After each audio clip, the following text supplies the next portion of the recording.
ठीक ना, यहीं से ना होगा, यहीं से सूर्य होगा। से स्टार्ट। सूर्य ग्रहण के समय दिखाई देने वाले भाग को क्या कहते हैं? सूर्यकृत या कोरोना। ये हो गया था ना? हाँ? सूर्य तो सौर मंडल स्टार्ट होगा फिर सूर्य से। हाँ।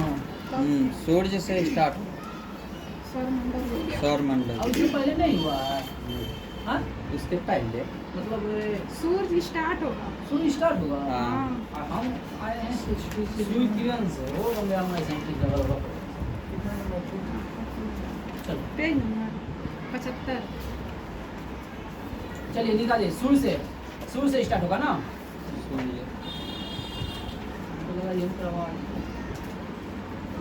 चलिए, सूर्य जो है ना सौर मंडल का क्या है? प्रधान है। सौर मंडल का प्रधान कौन है?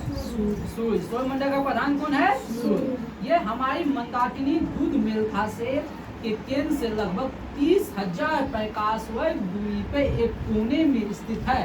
तो हमारे दूध मेल्का से मिल्की वे से कितनी दूरी पर है सूर्य? 30,000 प्रकाश वर्ष की दूरी पे है। हमारी आकाश गंगा से सूर्य कितनी दूरी पे है? 30,000 प्रकाश वर्ष की दूरी पे है। ठीक ना? ये जो सूर्य है हमारी दूध मेल्खा को, मंदाकिनी को 250 किलोमीटर प्रति सेकंड की चाल से परिक्रमा करती है। तो हमारी मंदाकिनी के चारों ओर कितने गति से सूर्य चक्कर लगाता है? 250 किलोमीटर प्रति सेकंड। किस चाल से? 250 किलोमीटर प्रति सेकंड के चाल से चक्कर लगाता है। हमारी मंदाकिनी का चक्कर किस स्पीड से लगाता है? 250 किलोमीटर प्रति सेकंड की परिक्रमा करता है। इसी को कहते हैं हम ब्रह्मांड वर्ष। ये जो है ना समझिए, इसको पूरा चक्कर लगाने में 25 करोड़ वर्ष लगता है। कितना करोड़ वर्ष लगता है? 25 करोड़ वर्ष। एक परिक्रमा करने में कितना लगता है? 25 करोड़ वर्ष। इसी को कहते हैं हम ब्रह्मांड वर्ष। इसी को क्या कहते हैं? ब्रह्मांड वर्ष। ठीक ना? तो समझ लीजिए, माइंड क्लियर कीजिए। सूर्य जो है ना दूध मेल्का मंदाकिनी के चारों ओर किस स्पीड से चक्कर लगाता है? 250 किलोमीटर प्रति सेकेंड। और उसे पूरी चक्कर लगाने में कितना समय लगता है? 25 करोड़ वर्ष। यानी कि पूरा जो है ना आकाश गंगा मिल्की वे मंदाकिनी के चक्कर लगाने में कितना समय लगाता है? 25 करोड़ वर्ष। इसी को कहते हैं हम क्या? ब्रह्मांड वर्ष। देखिए, पृथ्वी किसका चक्कर लगा रहा है? सूर्य का। पृथ्वी किसका चक्कर लगा रहा है? सूर्य का। और सूर्य किसका चक्कर लगा रहा है? ब्रह्मांड। मंदाकिनी का। किसका? मंदाकिनी का। बात समझे? हमारी आकाश गंगा का चक्कर लगा रहा है कौन? सूर्य। कितना साल में? 25 करोड़ वर्ष में। इसी को कहते हैं हम ब्रह्मांड वर्ष। ओके, आगे बढ़े। हाँ? चलिए आगे करते हैं। सूर्य अपने अक्ष पे पूर्व से पश्चिम की ओर घूमता है। सूर्य किस ओर घूमता है? किस ओर घूमता है सूर्य? पूर्व से पश्चिम। ध्यान रखिएगा, ये क्वेश्चन इंपॉर्टेंट है। सूर्य किस दिशा में घूमता है? पूर्व से पश्चिम। सूर्य किस दिशा में घूमता है? पूर्व से पश्चिम। दिमाग एकदम अस्थिर रखना, सोचना नहीं। देखिए, चूंकि हम जानते हैं सूर्य पृथ्वी का उदय करने होता है पूर्व की ओर, यानी कि पृथ्वी जो घूमता है पश्चिम से पूर्व। पृथ्वी जो घूमता है पश्चिम से पूर्व। ठीक ना? पृथ्वी घूमता है सूर्य घूमता है पूर्व। सूर्य घूमता है, हम बोल रहे हैं किसका? पृथ्वी घूमता है पश्चिम से पूर्व। तो सूरज घूमेगा पूर्व से पश्चिम। बात समझे कि नहीं? समझ में आ गया ना? पृथ्वी का घूर्णन कैसे है? पश्चिम से पूर्व। तब सूरज पूर्व में उठता है। तो सूरज कैसे परिक्रमा करेगा? पूर्व से पश्चिम। पूर्व से पश्चिम। ठीक ना? आगे बढ़ते हैं। ये दिमाग में रखिएगा, सूर्य जो है ना अपने अक्ष पर पूर्व से पश्चिम की ओर घूमता है। ठीक ना? और इसका मध्य भाग 25 दिनों में और ध्रुवीय भाग 35 दिनों में एक घूर्णन पूरा करता है। मध्य भाग को घूमने में कितना दिन लगता है? 25 दिन। और ध्रुवीय भाग को 35 दिन। पूरा लाइन समझ में आ गया? हाँ, पूरा लाइन समझ में आ गया ना? मध्य भाग कितना दिन में? 25 दिनों में। ध्रुवीय भाग 35 दिनों में। चलिए एक बार फिर से, सुई जो है ना मंदाकिनी के चारों ओर किस स्पीड से घूमता है? नीचे मत देखिए, नीचे छोड़ दीजिए देखना, ठीक ना? 250 किलोमीटर प्रति सेकंड की रफ्तार से, ठीक ना? अब मंदाकिनी को घूमने में कितना साल लगा देता है? 25 वर्ष। इसे क्या कहते हैं? ब्रह्मांड वर्ष। कितना इजी है, हो गया कंप्लीट। आगे बढ़ते हैं, ठीक ना? आगे बढ़े। अब सूर्य जो है ना, सूर्य का घूमने का दिशा क्या है? पूरब से पश्चिम, पूरब से पश्चिम। आज इसके मध्य भाग को घूमने में कितना दिन? 25 दिन। और ध्रुवीय भाग को घूमने में कितना? 35 दिन। हो गया, पूरा लाइन खत्म। बस समझेंगे। चलिए आगे बढ़े। चलिए, सूर्य एक गैसीय गोला है। अगला लाइन देखिए, अगला लाइन देखिए। सूर्य एक गैसीय गोला है जिसमें हाइड्रोजन कितना परसेंट है बाबू? 71%। हाइड्रोजन कितना है? 71%। और हीलियम कितना है? 26.5%। हाइड्रोजन कितना परसेंट बाबू रे? 6.5%। हाइड्रोजन बाबू 71। हाइड्रोजन कितना? 71। और हीलियम कितना? 26.5। और अन्य हो गया 2.5। उसको याद नहीं रखना है। तो हमारे सूर्य में जो ऊर्जा होता है किस विधि से होता है? नाभिकीय संलयन। और उसमें प्रमुख क्या है बाबू? हाइड्रोजन और हीलियम। हाइड्रोजन कितना परसेंट? 71%। हीलियम कितना? 26%। बस 26 रखिएगा दिमाग में, ठीक ना? उतना नहीं जाना है। चलिए आगे बढ़े बाबू। सूर्य के केंद्रीय भाग को कोर कहते हैं। सूर्य के केंद्रीय भाग को क्या कहते हैं? कोर। सूर्य के केंद्रीय भाग को क्या कहते हैं? कोर। सूर्य के केंद्रीय भाग को क्या कहते हैं? कोर। सूर्य के केंद्रीय भाग को क्या कहते हैं? कोर। जिसका तापमान होता है बाबू 1.5 गुना 10 पे पावर 60 डिग्री सेल्सियस। उसका तापमान कितना होता है बाबू? 1.5 गुना 10 पे पावर 60 डिग्री सेल्सियस। सूर्य के ऐसे क्वेश्चन पूछेगा, सूर्य के केंद्रीय भाग का तापमान कितना है? 1.5 गुना 10 पे पावर 60 डिग्री सेल्सियस। सूर्य के केंद्रीय भाग का तापमान कितना बाबू रे? 1.5 गुना 10 पे पावर 60 1.5 गुना 10 पे पावर 60 डिग्री सेल्सियस। ये तापमान जो बताया था हेंस बेथ ने, ये बताया था किसने बाबू? हेंस बेथ ने। किसने बताया था? हेंस बेथ ने। ये बताया किसने था? हेंस बेथ ने, ठीक ना? चलिए आगे बढ़ते हैं। केंद्रीय भाग का तापमान जानेंगे कितना? 1.5 गुना 10 पे पावर 60 डिग्री सेल्सियस, ठीक ना? केंद्र का तापमान। अब बाहरी सतह का तापमान होता है 6000 डिग्री सेल्सियस। बाहरी भाग का तापमान कितना होता है? 6000 डिग्री सेल्सियस। बाहरी भाग का तापमान कितना होता है? 6000 डिग्री। पांचों ज्ञान इंद्रियां ये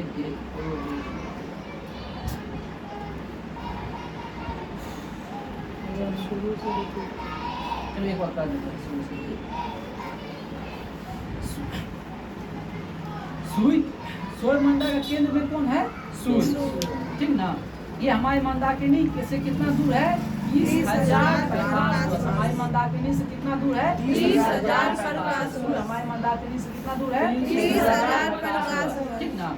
और दूध मेलका के चारों ओर 250 किलोमीटर प्रति सेकेंड के चाल से चक्का लगाता है। किस चाल से? 250 किलोमीटर प्रति सेकेंड के चाल से चक्का लगाता है। और एक चक्कर लगाने में उसको लगता है 25 वर्ष। और इसी को कहते हैं हम ब्रह्मांड वर्ष। इसी को क्या कहते हैं? ब्रह्मांड वर्ष। इसी को क्या कहते हैं? ब्रह्मांड वर्ष। बस समझे? और सूर्य जो है ना पूरब से पश्चिम दिशा में अपने चक्का लगाता है। कब? किस दिशा में? पूरब से पश्चिम। जो लगाता है पूरब से पश्चिम दिशा। उसके मध्य भाग को चक्का लगाने में लगता है 25 दिन। और केंद्रीय भाग को लगाता है 35 दिन, ठीक ना? ये हुआ था। चलिए आगे इसमें है, सूर्य एक गैसीय गोला है। सूर्य एक गैसीय गोला है जिसमें दो तत्व मुख्य है, हाइड्रोजन और हीलियम। हाइड्रोजन की प्रधानता कितना परसेंट? 71%। हाइड्रोजन कितना है? 71%। हीलियम कितना है? 26.5%। अन्य कितना है? 2.5%, ठीक ना? चलिए, सूर्य के केंद्रीय भाग को क्या कहते हैं? कोर। सूर्य के केंद्रीय भाग को क्या कहते हैं? कोर। सूर्य के केंद्रीय भाग को क्या कहते हैं? कोर। अब कोर का तापमान कितना होता है? 1.5 गुना 10 पे पावर 7 डिग्री सेल्सियस। सूर्य के केंद्रीय भाग का तापमान कितना होता है? 1.5 गुना 10 पे पावर 7 डिग्री सेल्सियस, ठीक ना? और सूर्य के बाहरी भाग का तापमान कितना होता है? 6000 डिग्री सेल्सियस। सूर्य के बाहरी भाग का तापमान कितना होता है? 6000 डिग्री सेल्सियस, ठीक ना? और सुई के केंद्रीय भाग का जो तापमान होता है उसको किसने बताया था? हेंस बेथ ने। किसने बताया था? बताइए। हेंस बेथ ने बताया और इसके साथ 10 पे पावर 60 डिग्री सेल्सियस पे 10 पे पावर 60 डिग्री सेल्सियस पर सुई के चारों ओर 4 हाइड्रोजन नाभिक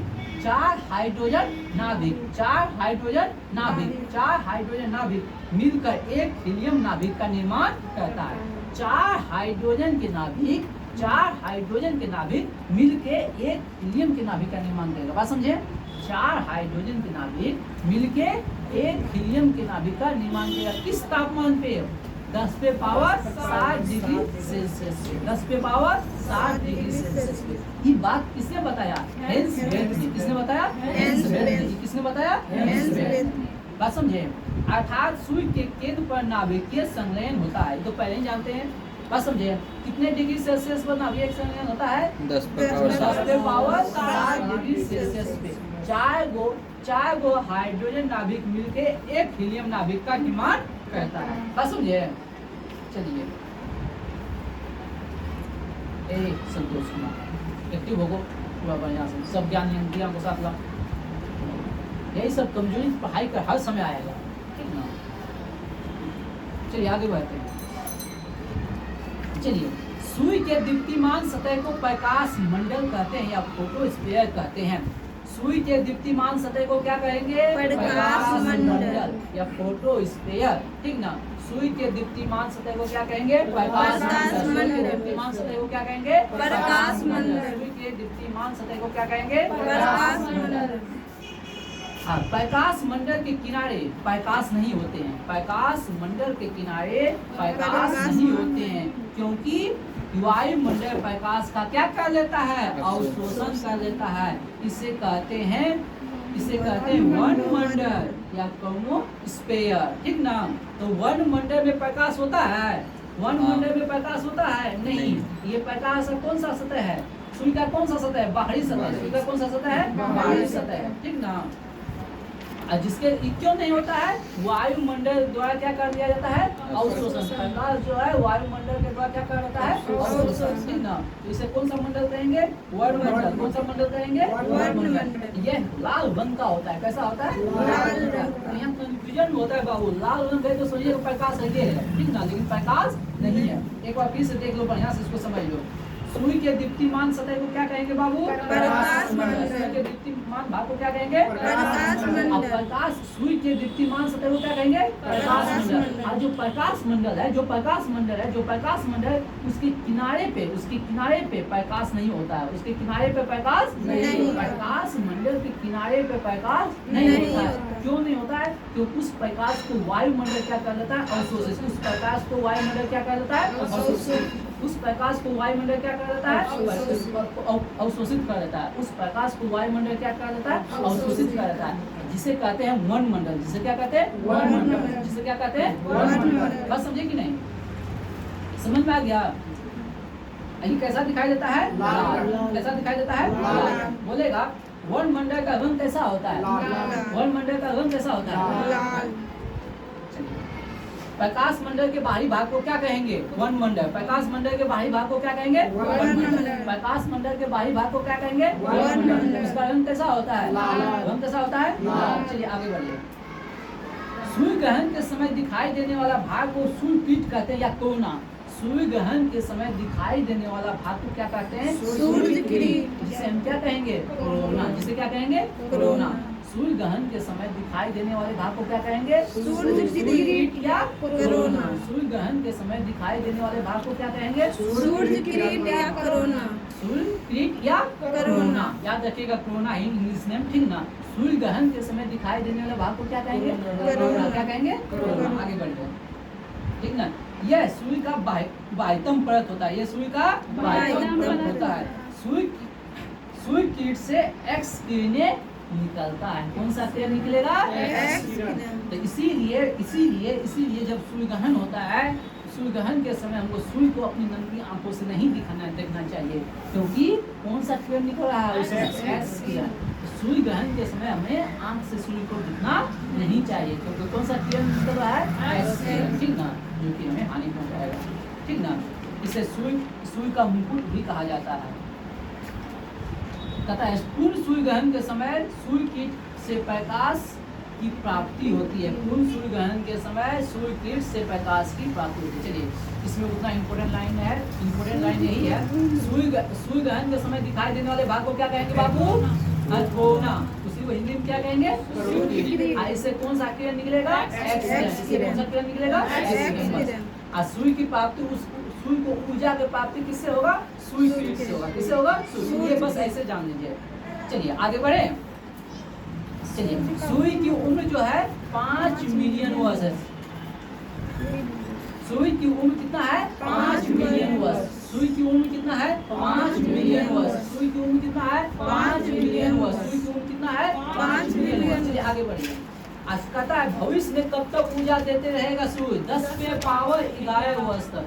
सुई के ऊर्जा देते रहने का समय 10 में पावर 11 वर्ष तक पृथ्वी को, सारे ग्रह को ऊर्जा देगा। सूर्य जो अभी एनर्जी दे रहा है, हमको ऊर्जा दे रहा है, कब तक देते रहेगा? 10 में पावर 11 वर्ष तक। कब तक देगा? 10 में पावर 11 वर्ष तक। सूर्य कब तक ऊर्जा देगा? 10 में पावर 11 वर्ष तक। सूर्य ऊर्जा कब तक देगा? 10 में पावर 11 वर्ष। सूर्य ऊर्जा कब तक देगा? 10 में पावर 11 वर्ष। सूर्य ऊर्जा कब तक देगा? 10 में पावर 11 वर्ष। सूर्य ऊर्जा कब तक देगा? 10 में पावर 11 वर्ष। ठीक ना? आगे बढ़िए बाबू। सूर्य के प्रकाश को पृथ्वी तक पहुंचने में कितना समय लगेगा? सुन लीजिए पहले। जनरली आप लोग याद रखिएगा 8 मिनट 20 सेकंड। जनरली याद रखिएगा क्या? 8 मिनट 20 सेकंड। लेकिन वो एकदम परफेक्ट पूछेगा तो 8 मिनट 16.6। बस समझे?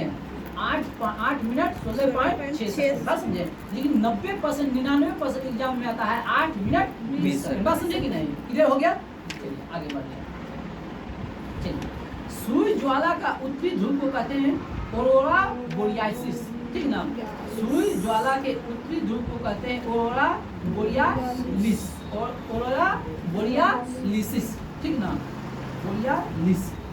Aurora borealis. ठीक ना? सूर्य ज्वाला के उत्तरी ध्रुव को क्या कहते हैं? Aurora borealis. Aurora borealis. सूर्य ज्वाला के उत्तरी ध्रुव को क्या कहते हैं? Aurora borealis. Aurora borealis. लेकिन दक्षिणी ध्रुव को क्या कहते हैं? Aurora australis. दक्षिणी ध्रुव को क्या कहते हैं? Aurora australis. सूर्य ज्वाला के उत्तरी ध्रुव को क्या कहते हैं? Aurora borealis. Aurora borealis. और दक्षिणी ध्रुव को ऑरोरा ऑस्ट्रेलिस। चलिए ऑस्ट्रेलिस। अरे ऑस्ट्रेलिया याद रखिएगा ना। हम कभी भी इसको जो है ना ऑस्ट्रेलिस नहीं, बस ऑस्ट्रेलिया याद रखें। ऑस्ट्रेलिस हो गया। बस समझा? ऑस्ट्रेलिया से तो ऑस्ट्रेलिस बना ना, बस हो गया। ऑप्शन में तो मारना है अपन को। ऑस्ट्रेलिस ऐसे लिखा है, ऑस्ट्रेलिस लिखा है। ठीक ना? Aurora australis. कितना टाइम हुआ देखो? 18 मिनट।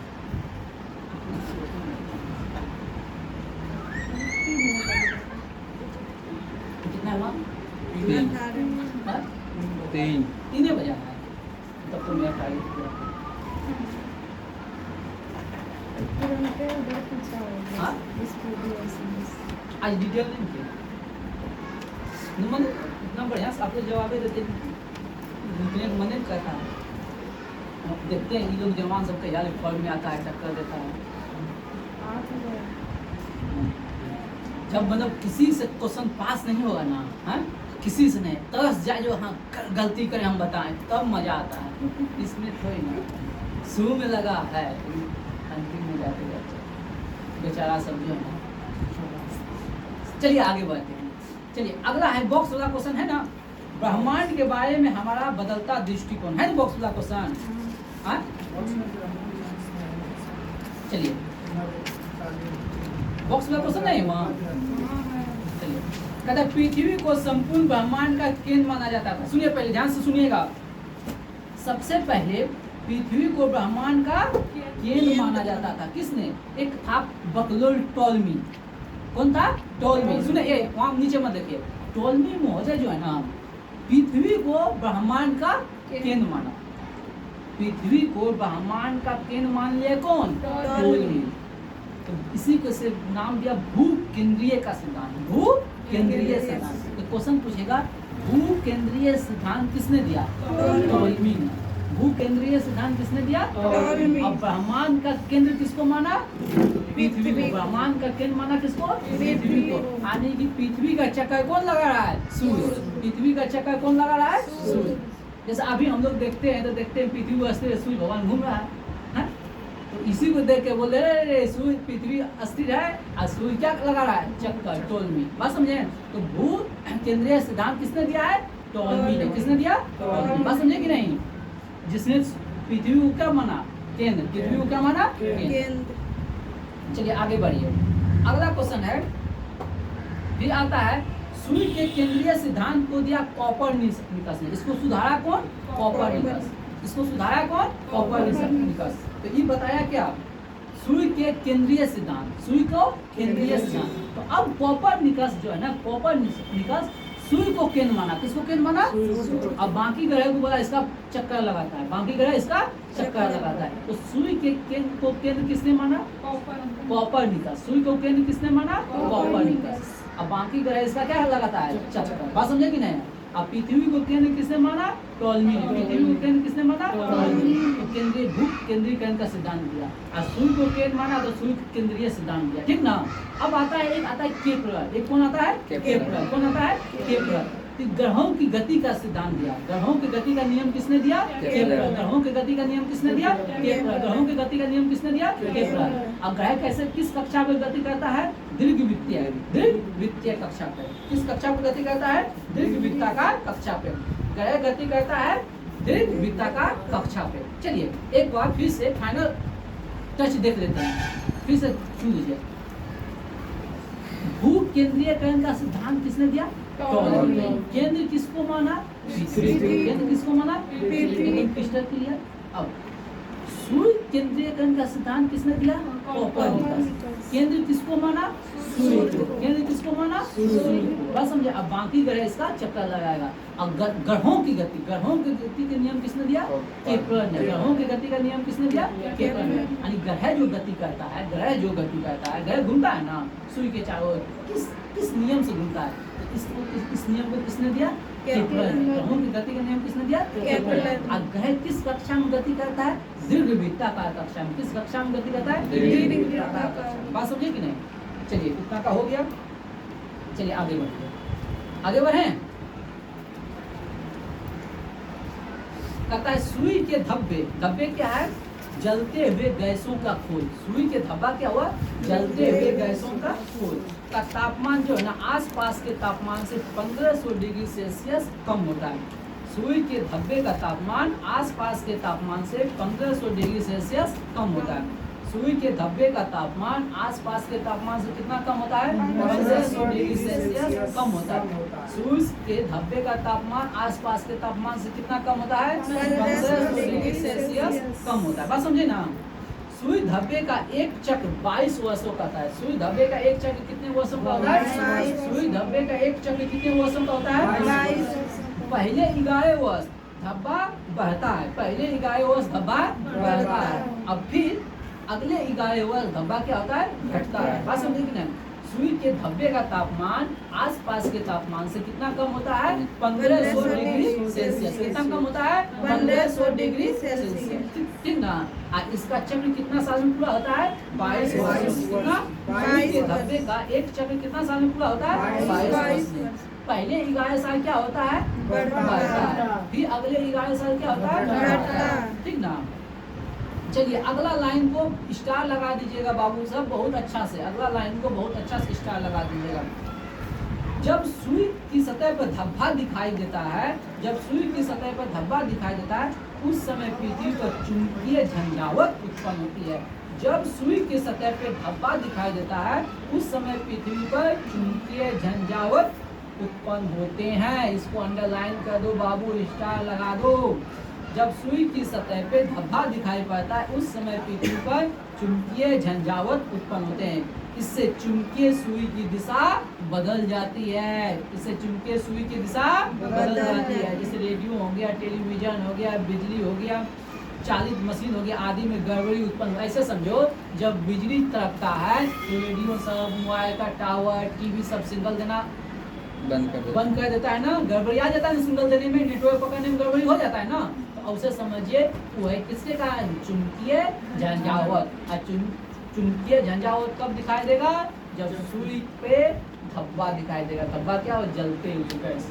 बात समझे कि नहीं समझे, क्रिस्टल क्लियर हुआ, याद हो रहा है कुछ, नहीं ना हो रहा याद, नहीं ना हो रहा है, एकदम नहीं ना हो रहा याद, तनियों का याद नहीं ना हो रहा है, नहीं हो रहा है। चलिए आगे बढ़िए। सुई का व्यास होता है 13,92,000 किलोमीटर। सुई का व्यास कितना होता है, सुई का व्यास कितना होता है, 13,92,000 किलोमीटर। सुई का व्यास 13,92,000 किलोमीटर। सुई का व्यास 13,92,000 किलोमीटर। सुई का व्यास 13,92,000। पृथ्वी का व्यास का लगभग 110 गुना है। पृथ्वी के व्यास का कितना गुना होता है, 110 गुना। पृथ्वी का व्यास का कितना गुना होता है, पृथ्वी के व्यास का कितना गुना होता है, पृथ्वी के व्यास का कितना गुना होता है, समझे।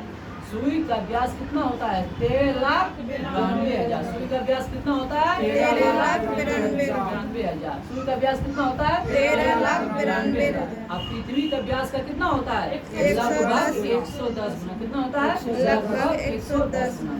चलिए सूर्य हमारी पृथ्वी से 13 लाख गुना बड़ा है। व्यास कितना बड़ा है, सूर्य का व्यास पृथ्वी के व्यास से कितना बड़ा है, 110 गुना। कितना व्यास बड़ा है, व्यास कितना बड़ा है, लेकिन द्रव्यमान बोल देगा, द्रव्यमान बोला सूर्य पृथ्वी के से लगभग, द्रव्यमान नहीं दिया। सूर्य लगभग पृथ्वी से 13 लाख गुना बड़ा है। कितना बड़ा है, 13 लाख गुना बड़ा है।